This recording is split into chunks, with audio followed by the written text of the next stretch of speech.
We're in Saranda, Albania today, and we're meeting with an expat who's living here with her husband, 2 dogs, and a cat. Crazy cat, cool cat. She walks it with a leash on an incredibly low budget that's only 3 figures in the US dollar. So come along while we go talk with Jess. She's here from New Zealand, has residency in Saranda, Albania.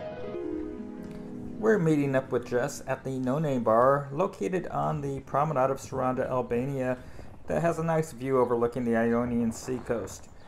Now, if you're unaware, Julie and I, we travel with our 2 dogs, and we share our experiences and expenses as well as that of other nomads and expats we meet along the way on our channel. So we hope that you're going to subscribe. Also, join our growing community on our Facebook group of nomads and expats, and those that want to become nomads and expats, simply search for Warren Julie Travel on Facebook. Also, check out our website, warrenjulietravel.com, for international health coverage, our blog, travel resources, Amazon store, and more. So Jess, this is a fantastic place you're in. We are excited to have you here explaining to our viewers about the quality of life that you have here in Saranda, and for the budget, which is, this is astronomically low, and and you've got a really interesting lifestyle and the stuff you're doing here and your free time as well. So let's start off and talk about what brought you here to Saranda. How did you discover it? And maybe talk a little bit about your residency program.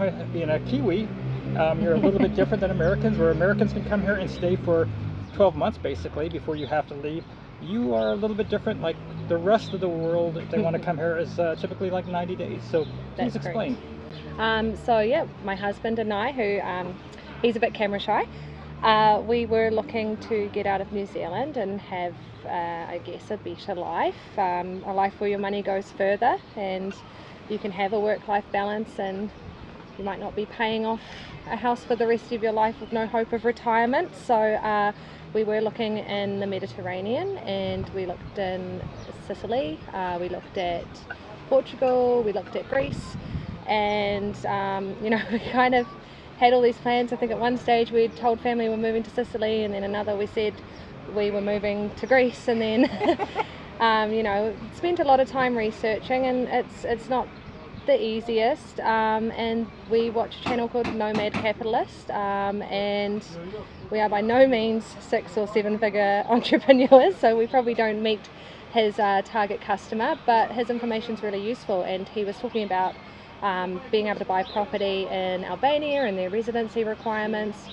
and we really had no idea where Albania was, what it was about. Maybe seen a few things on the movies, probably thought it was up near Romania, and we looked it up and we thought this is perfect location. Everything we read and researched and watched on YouTube, people seem amazing, quality of life seemed really good, nice climate, and it just really appealed to us. And without ever coming here, we packed everything up and hopped on about a plane, 30 hours of travel, and 1 year later we're no regrets. I was going to say that definitely had to be a long journey. Yeah, it was rough. So you've been here a year, and your residency is coming up for renewal. What does it take to have residency, and what's the process for renewal? Yeah, so there's a few different routes that can be taken. One is property. As far as I'm aware, it hasn't changed. There isn't really a minimum investment, which is something that really appealed to us, as opposed to like golden visa schemes you might find in some EU countries. So that's one way. That was our initial plan, and then we decided we didn't want to rush it. Another way is if you're self-employed or have a business, so if you come here and set up a business. Other ways that I'm aware of are being employed or family reunion, stuff like that. We have taken the business route.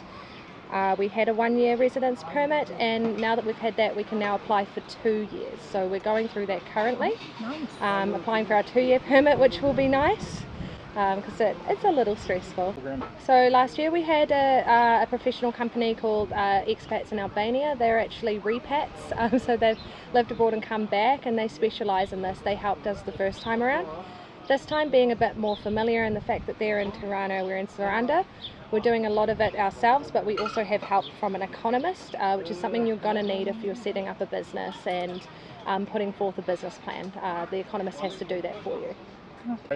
You had mentioned Nomad Capitalists had put this out. They thought of Albania on your forefront of places to go, and we're actually fans of his. I don't watch every one of his videos, but he has some really good information. Definitely. And we don't follow too many YouTubers, to be honest, believe it or not.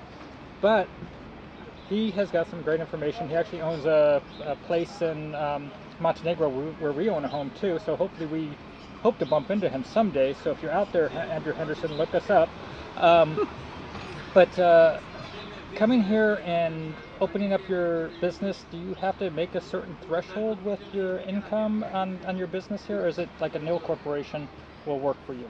Yeah, the rules are ever changing. So how it was last year as to how it was the year before as to how it is right now, it does change. So at the moment you have to have a successful business plan that shows that you will make money. What those numbers are, I'm not specific on. Last year we had a business plan. It was a different business and it was a little bit more casual. We did the plan ourselves. The year before that you just wrote a description of your business. I think the main thing you want to do is show that you can support yourself, you can pay your taxes because you pay Social Security. So you have to have 5,000, if you're going for 1 year, you have to have 5,000 euros in a bank account to show that you can pay your taxes and everything. And I think it's important to show how you'll contribute to the economy or to the country, if you will be employing locals, and if you're not going to employ, if you're going to employ like another expat, why you would choose them, what their qualifications are, what your qualifications are, stuff like that. And do you know what it's cost you to apply and to go for residency? That's a good question.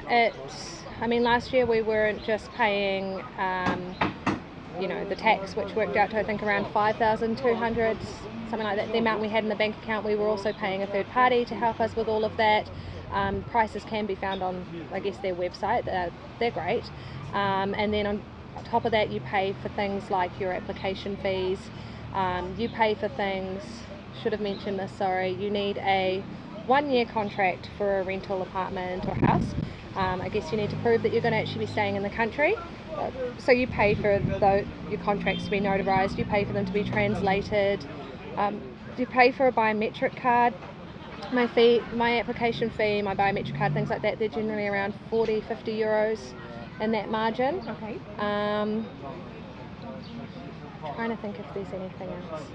I think that's it. It's bureaucratic and it's costly, but it's nowhere near like it would be anywhere else from my research. And does Albania make you stay in the country so many months a year in a mandatory, obligatory way? Now that's a good question. Not to my knowledge. I've heard if you go for like a 5-year permit, or you're going the citizenship path, it's meant to be a bit more limited. I haven't had any issues. It's a bit more relaxed here. I cross the border all the time, but I have spent most of my time here. I also do know that if you're applying for residency within your 90-day period, you can only do it within the first 30 days. If you don't do that, you can leave for a day, come back, and that time resets. You have expressed to us that your lifestyle, not that you have to be at a low level, you have been able to get by on an extremely low level, one of the lowest that we've interviewed anybody on. So what is your typical spend per month, and what is the lowest you think you'd live comfortably here? Yeah, that's a good one. When we first got here we were definitely in holiday mode, and as you can tell by where we are, I like a nice place to By the way, this is a plug for the No Name Bar. Yes, one of my favorite places. We've got the beach right in front of us, great cocktails. I love cocktails. Great vibe. So we did a lot of coming out and relaxing and eating and drinking, so that budget would have looked very different last year, but as we came into winter we really decided to be more frugal, and so not on a set budget per se. It does vary based on whether I go out or whether we go visit places, or if I'm feeling super snacky one week and I buy lots of junk food. But we can get by on about 500 to 550 euros a month if we're frugal, and that comes with eating seasonally. We tend to eat vegetarian during the week, and only have meat on occasion or if we go out, and yeah, just limiting our eating out. And your lodging here includes your utilities? We pay utilities, so when it was a bit colder there were a bit more, but I believe our last bill for power was like 20 euros or 30 euros for the month. We're very conservative with that as well, and we do spend quite a bit of time at home. We're in an Airbnb, so you're always expecting to pay a bit more in a situation like that, and we have like a house all the way up the hill that I hate to climb, but it's got a garden and everything, and that's kind of a diamond in Saranda, so we pay about 350 per month right now. That obviously changes in the summer, but so you're at 400 euro between utilities and your rent. Yeah. How much are you spending on groceries when you go? Oh, probably about 30 euros a week to 40 max if we're being frugal. Yeah. And you're eating what types of foods on that? Yeah, so breakfast might entail things like bananas on toast, eggs on toast, smoothies, and lunches and dinners are more things like soups. We make a lot of soups when it's cold, and then as we come into summer, we make salads, and we do like salad pitas. So we might make a Greek salad, put it in a pita, sometimes put a little bit of chicken on it. Or another one I like to do is get like a chicken breast, chop some veggies up, honey and mustard, foil, put it in the oven. Oh, it sounds delicious. Easy, affordable, good for you, apart from the honey mustard, mayonnaise part. Costs nothing. It costs like a few dollars. You know, it costs a few dollars to make a salad every day, and we don't have that luxury back home. If I want to make a salad back home, that's 30 bucks easy. So.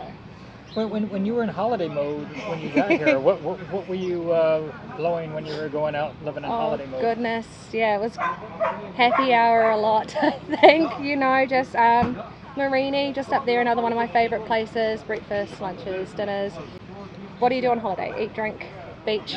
So like, would you guess how many euros would you blow a month on the initial, like, hey, I'm here and I'm partying, I'm not settled down yet? Somebody that was active, going out all the time. Our apartment at the time was more expensive as well, so we were spending $550 a month on that. That included utilities. Easily, yeah, probably easily 1,000. I mean, it depended if I was buying people drinks or not as well. I learned quickly not to do that. Jess is a really, really wonderful, interesting person, and if you ever see a person and you're here in Saranda and she's walking around with a cat on a leash, it's right here. It's Jess with her cat Nike, and then you've got your 2 dogs. Yes. And you do some work with a vet or something here locally, like a volunteer thing? Yeah, so there's a organisation, Saranda Dog Services, a man named Russ. He is amazing. He runs like a dog boarding service and like a dog hotel, and what he does with the funds from that and any funds donated is he uses it to help the street dogs. So especially in the summer we see an influx of street dogs, as we have an influx of tourists. People find this dog's, you know, injured, or this dog is hungry, they'll call him. He's a dog sitter, but he donates all of those profits to helping the street dogs. Oh, that's amazing. Yeah, no, he's an amazing guy, and he's that boots on the ground guy. And in the summer, you know, people find dogs, what do I do? And he's that one that'll go check on them or help out. And so having volunteers in the summer is important, you know, rather than just going, here's a dog, help me. If we can help in any capacity, it really makes a difference. Well, I'm going to say Arya comes out here and plays with some of the street dogs. They are very friendly, they're docile, they're pet ready, and you know, I think you said that he has taken a lot of these street dogs and taught them how to walk on a leash. So I think if you're coming here, he sterilizes them, all those things. But if somebody comes here, they're almost ready to be taken home with some of these street dogs. They can pick one up off the street, bring them to him or to the local vet maybe, and yeah, there's definitely ways that it can be done. So that's something that can be arranged, and you know, it happens, and it's amazing for the dogs. So yeah, if anyone wanted to adopt a beautiful dog or a cat from Saranda, they're all wonderful. Here's someone you could talk to for that. Yeah. And I'm certain that they could appreciate the donations. Anyone could possibly put forth anything would probably make a big difference. The biggest priority here is sterilizing them, because one male dog will have 200 offspring in a season, so that is a big focus. So a lot of money goes towards that. I forget how many he sterilized just in the last couple of months. It was a ridiculous amount. You'll see them with the air tags. And do you happen to know what he's having to pay to get them sterilized by any chance? if somebody wanted to donate and say, you know, I want to try and do at least one. He's got an amazing deal with the vet Tiziana at Paws Vet Clinic, where she actually does a 2-for-1. So my understanding is, I think it might be 80 euros. I'll have to double check that. It's either 80 or it's 100. But it's 2-for-1. Yeah. And she's a wonderful vet. She actually did the grooming and was very, very nice person when we did our dogs up there. So we feel comfortable with her efforts. But you, Jess, you are here in Albania and you have a company. Is there a health aspect to this? Someone who doesn't read the fine print, obviously. From what I'm aware, the social security I pay pays for like my healthcare and stuff like that, but it's not something I've looked into too deeply. I do have plans to get insurance at some stage. You know, healthcare, from my understanding, is free here. Is it what we're used to at home? Maybe not. So that's a bridge I'll cross when I come to it. It's just probably not the most responsible thing. I'm probably living a little dangerously, but... Yes. So we had a friend that hurt her ankle, had to go to the emergency room here, and actually hurt her arm. She fell downstairs, and when it was emergency care, everything was 100% covered, and that was as a tourist. Yes. So that was fantastic. So if you had to go to the emergency room, you don't have to stress on it, apparently, if it's an emergency and you're a tourist. So we want to thank you, Jess, for spending time with us. We hope you enjoyed meeting Jess as much as we did, and that you're going to subscribe, give this video a like, follow along, and make sure you join us so when we interview other expats as we travel or nomads, you get a chance to hear their stories. And as a reminder, we're traveling with our 2 dogs, trying to see what it's like to live in different countries, different places, and sharing our experiences and expenses with you. So until next time, have a great day, everybody. Bye-bye. Ciao.